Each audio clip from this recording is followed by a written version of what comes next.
Baik, bismillahirrahmanirrahim. Assalamualaikum warahmatullahi wabarakatuh. Waalaikumsalam warahmatullahi wabarakatuh. Perkenalkan, kami dari kelompok 3 di sini akan mempresentasikan mengenai komponen kurikulum dan prinsip pengembangan kurikulum. Sebelumnya perkenalkan, ini adalah anggota kelompok kami. Yang pertama ada Dinar, Dinda Rizky, Elda, Hilma, Mega, Siva, dan juga Sri. Untuk materi pertama mungkin saya akan kepada teman saya. Baik, materi pertama kita akan membahas mengenai komponen strategi dan metode. Strategi, pengertian dari strategi tersebut yaitu merupakan proses penyampaian yang di dalamnya itu ada perencanaan atau rancangan yang harus dilakukan untuk mencapai suatu tujuan. Nah, di dalam strategi ini terdapat metode. Sedangkan pengertian dari metodenya sendiri itu merupakan langkah-langkah atau prosedur khusus yang diikuti untuk mencapai suatu tujuan tertentu. Untuk strategi dan metode itu mempunyai skala dan tujuan. Yang pertama kita akan bahas mengenai skala strategi. Nah, skala strategi ini merupakan holistik yang melibatkan pandangan yang lebih luas terhadap pencapaian tujuan yang jangkanya itu panjang. Sedangkan metode ini merupakan salah satu cara yang lebih spesifik. Jadi lebih spesifik dan fokus pada tingkatan atau prosedur strategi tersebut yang akan dicapai. Lalu ada yang tujuan. Tujuan yang pertama kita akan membahas mengenai tujuan dari strategi. Tujuan dari strategi ini untuk mencapai tujuan jangka panjang atau keberhasilan yang cakupannya sangat luas. Sedangkan metode itu mencapai tujuan dengan efisien dan efektivitas. Nah, sedangkan contohnya di sini kami mempunyai dua contoh. Yang pertama dari segi pendidikan dan yang kedua dari segi kesehatan. Yang pertama dari segi pendidikan, jikalau kita mempunyai strategi ini ingin juara kelas, ingin mempunyai hasil ulangan yang bagus. Nah, metodenya, caranya itu yaitu dengan belajar dan berdiskusi dengan teman lainnya. Sedangkan contoh dari hal kesehatan, yang pertama misalkan kita ini ingin mempunyai badan yang bugar dan badan yang sehat. Nah, bagaimana strateginya? Strateginya yaitu kita harus terus latihan, berolahraga, dan jangan makan makanan yang pedas seperti itu. Udah, terima kasih. Selanjutnya dilanjutkan oleh Dinar. Silakan. Baik, untuk yang berikutnya itu terkait dengan strategi dalam pengembangan kurikulum. Untuk yang pertama itu ada strategi berbasis kompetensi, di mana dalam suatu kurikulum ini yang ditekankan itu adalah pencapaian hasil yang dapat diukur serta dapat diobservasi. Kemudian untuk yang kedua itu adalah berbasis proyek, di mana dalam sebuah kurikulum itu rancangan pembelajaran ditekankan pada pembuatan suatu proyek. Contoh model pembelajarannya itu seperti proyek peserta. Kemudian untuk yang ketiga ada berbasis proses, di mana pada suatu proses pembelajaran itu tidak difokuskan pada hasil akhir saja, tetapi selama proses pembelajaran itu juga harus diperhatikan oleh seluruh tenaga pendidik. Untuk yang berikutnya itu berbasis masalah. Sebuah kurikulum itu dirancang untuk dapat memfokuskan pembelajaran pada suatu permasalahan. Nah, dalam suatu pembelajaran itu dapat digunakan suatu metode yang dapat memecahkan suatu permasalahan dalam konteks nyata.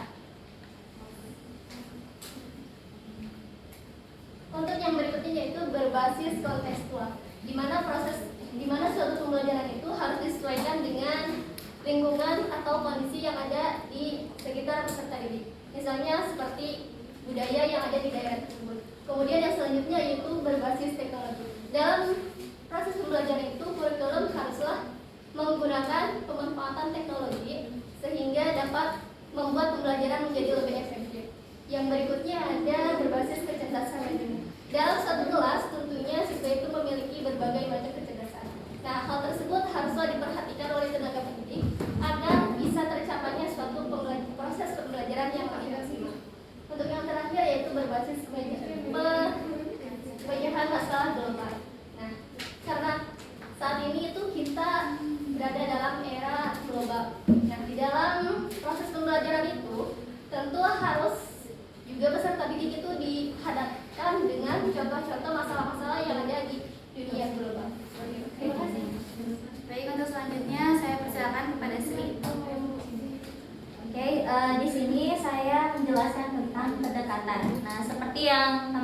ketahui bahwa pendekatan itu meliputi cara pandang baru terhadap pembelajaran dan siswa, serta filosofi atau teori pembelajaran yang digunakan untuk mengembangkan strategi pembelajaran.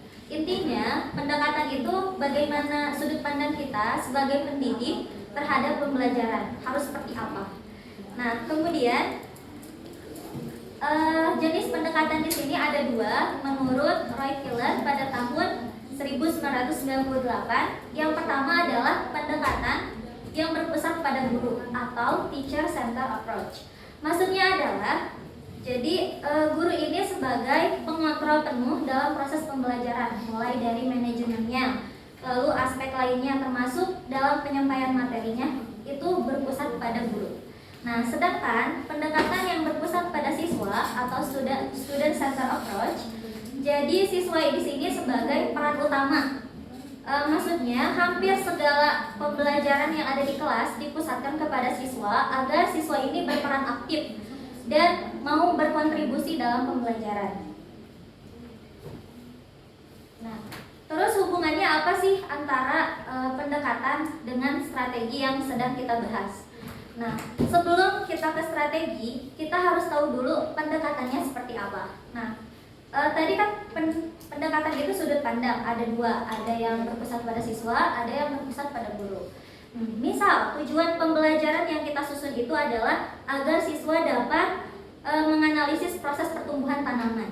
Nah, berarti ini berfokus pada siswa. Berarti pendekatan yang kita ambil adalah student center approach. Setelah pendekatannya sudah ada, nah langkah berikutnya adalah menyusun strategi.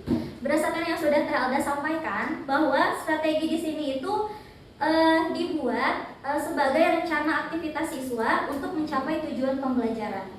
Nah, ketika strateginya sudah dipilih, misal strategi yang dipilihnya adalah discovery atau yang berpusat pada siswa tadi. Nah, berarti tadi pendekatannya udah ada, strateginya sudah ada. Langkah berikutnya adalah menentukan metode pembelajarannya mau seperti apa.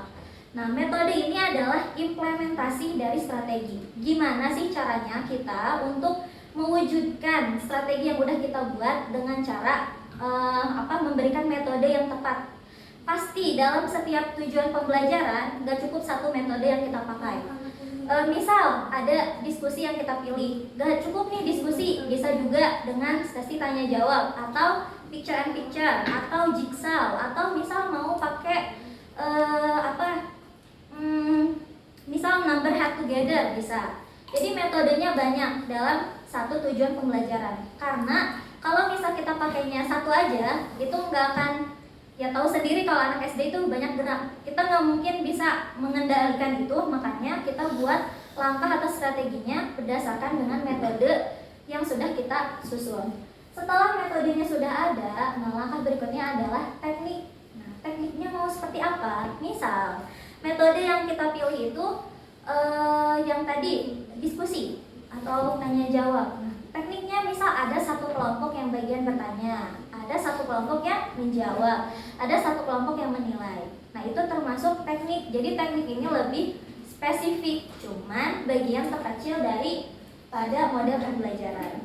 Nah, ada lagi dua yang belum tercantum di sini, yaitu ada gaya. Nah, gaya belajar kita, gaya cara kita menyampaikan kepada anak itu mau seperti apa. Nah, cuman di sini ya sudah meliputi lah ya sama yang tadi. Nah, sumber model pembelajaran ini berdasarkan dari buku Wina Sanjaya. Jadi kalau teman-teman penasaran pengen tahu model pembelajaran Wina Sanjaya seperti apa, bisa dilihat di bukunya, dan ada model pembelajaran yang seperti ini. Ibaratkan sebuah mobil ini sebagai sistemnya, sedangkan bannya ini adalah strategi. Nah, strateginya nggak bisa berjalan kalau misal ban mobilnya tuh kempes atau pecah, otomatis sistem yang kita ajarkan di sekolah itu nggak akan berjalan karena strateginya adalah di ban mobilnya tadi. Gitu. Nah, dapat disimpulkan bahwa untuk komponen bagian strategi ini, setelah kita menyusun semuanya, maka akan muncul namanya strategi instructional. Jadi di situ ada mulai pendahuluan kita ngajar seperti apa, nanti di tengah-tengah pembelajaran kita mau kayak gimana, penutupnya kayak gimana, metodenya seperti apa, alokasi waktunya gimana, itu akan ada di yang namanya ada tabel instruksional, sistem tabel instruksional. Mungkin cukup sekian dari saya. Terima kasih. Baik, untuk materi mengenai komponen strategi sudah dijelaskan. Maka dari itu kita lanjut kepada materi selanjutnya mengenai prinsip efektivitas dan juga efisiensi. Untuk prinsip efektivitas akan dijelaskan oleh Dinda dan juga Hilma. Kepadanya disilakan. Baik, untuk prinsip dalam mengembangkan kurikulum perlu diperhatikan prinsip efektivitas. Efektivitas itu berasal dari kata dasar efektif. Menurut Kamus Besar Bahasa Indonesia, kata efektif mempunyai arti efek, pengaruh, akibat, kesesuaian dalam suatu kegiatan orang yang melaksanakan tugas dengan sasaran yang dituju. Nah, prinsip efektivitas juga dapat dikatakan sebagai sejauh mana rencana program pembelajaran dicapai atau diimplementasikan. Nah, jadi bisa dikatakan juga prinsip efektivitas ini bagaimana cara mencapai suatu tujuan dengan optimal seperti itu. Jadi berfokus pada tujuan. Nah, selanjutnya ada contoh prinsip efektivitas dalam pembelajaran. Di sini saya mencantumkan 3 poin. Yang pertama ada penentuan tujuan pembelajaran berdasarkan CP. Tentunya ya sebelum melaksanakan pembelajaran, guru akan membuat suatu rencana pembelajaran dengan memilih CP atau capaian pembelajaran. Nah, dengan memilih CP, langkah selanjutnya yaitu mengembangkan suatu ATP atau acuan tujuan pembelajaran. Nah, pembelajaran dapat dikatakan efektif apabila tujuan pembelajaran yang telah dirancang sebelumnya itu dapat dilaksanakan atau dapat tercapai oleh siswa. Jadi misalkan kalau dalam suatu pembelajaran guru itu menyusun 3 tujuan pembelajaran, namun misalnya ada satu tujuan pembelajaran yang tidak tercapai, maka pembelajaran tersebut tidak dikatakan efektif. Nah, yang dikatakan efektif kalau semua tujuan pembelajarannya dapat tercapai. Nah, yang selanjutnya ada penggunaan alat bantu pembelajaran. Nah, pembelajaran juga dapat efektif apabila menggunakan alat bantu dalam pembelajaran gitu. Jadi guru akan lebih mudah menyampaikan materi sehingga tujuan yang tadi telah dirancang itu dapat tercapai. Nah, begitu pula dengan penggunaan metode pembelajaran. Namun perlu diketahui ya, guru itu harus mengerti gitu bagaimana cara menggunakan alat bantu pembelajaran dan bagaimana cara mengaplikasikan metode pembelajaran sehingga dapat efektif pembelajarannya. Nah, dalam prinsip efektivitas ini terdapat 2 aspek yang harus diperhatikan. Yang pertama adalah efektivitas mengajar guru dan yang kedua adalah efektivitas belajar siswa. Di mana dalam efektivitas mengajar guru, jika guru masih kurang efektif dalam mengajar dan bahan ajar, maka ini bisa menjadi bahan pertimbangan dalam mengembangkan kurikulum selanjutnya. Nah, caranya yaitu bisa dengan pelatihan ataupun workshop. Dan yang kedua adalah efektivitas belajar siswa, di mana dalam mengembangkan kurikulum ini perlu memperhatikan metodologi pembelajaran yang akan dicapai sehingga nantinya akan relevan dengan materi yang akan dituju.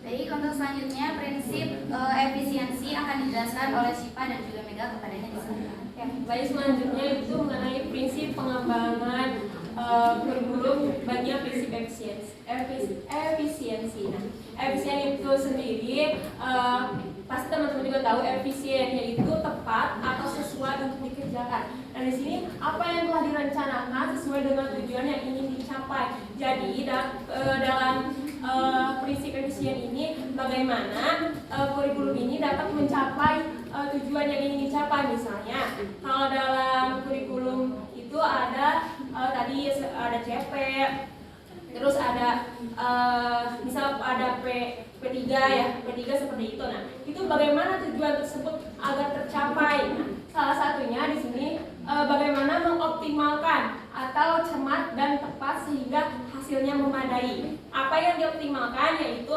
ada segi waktu, tempat, dan biaya. Baik, untuk selanjutnya, nah tadi juga sempat dijelaskan bahwa efisien itu berkaitan dengan waktu, biaya, tenaga, tempat, dan sebagainya. Nah, di sini menurut Baharudin dan Wahyuni ada setidaknya 3 faktor yang dapat menunjang efisiensi dalam pembelajaran, baik itu untuk peserta didik maupun bagi kita sebagai pendidiknya. Yang pertama ada faktor internal. Mungkin teman-teman juga pasti udah tahu faktor internal pasti dari dalam diri kita ya, baik peserta didik maupun guru gitu. Nah, faktor internal ini berkaitan dengan keadaan atau kondisi fisik dari peserta didik. Misalnya yang berkaitan dengan fisiologis ataupun psikologis. Fisiologis misalkan sehat atau tidaknya peserta didik. Yang psikologisnya itu misalkan yang berkaitan dalam proses pembelajaran seperti kecerdasan peserta didik, minat peserta didik, terus motivasi belajar peserta didik. Nah, itu juga bisa menunjang efisiensi dalam proses pembelajaran. Lalu yang kedua ada faktor eksternal. Nah, faktor eksternal ini yang berkaitan dengan kondisi lingkungan dari peserta didik. Seperti misalnya lingkungan sekolahnya seperti apa, apakah dapat menunjang proses pembelajaran dengan baik atau tidak.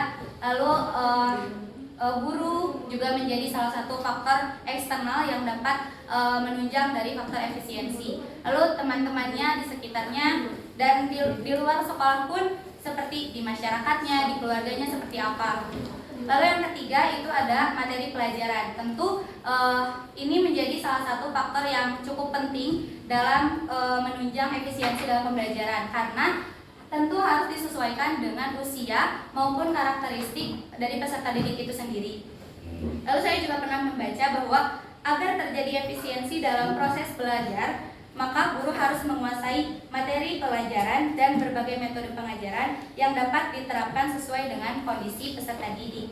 Nah, untuk apa sih bedanya efektivitas dan juga efisiensi? Mungkin itu hampir mirip-mirip ya. Kalau tadi efektivitas itu yang berfokus pada apa yang akan dicapai gitu. Nah, kalau misalkan efisien lebih ke tepatnya apa yang akan tepatnya waktu atau tenaga yang akan kita keluarkan gitu. Jadi efektivitas dan juga efisiensi itu saling berkaitan seperti itu. Baik, mungkin untuk pematerian dari kelompok 3 alhamdulillah sudah selesai disampaikan. Untuk saat ini kami akan membuka sesi tanya jawab. Untuk sebelumnya dipersilakan untuk 3 orang penanya terlebih dahulu. Sudah.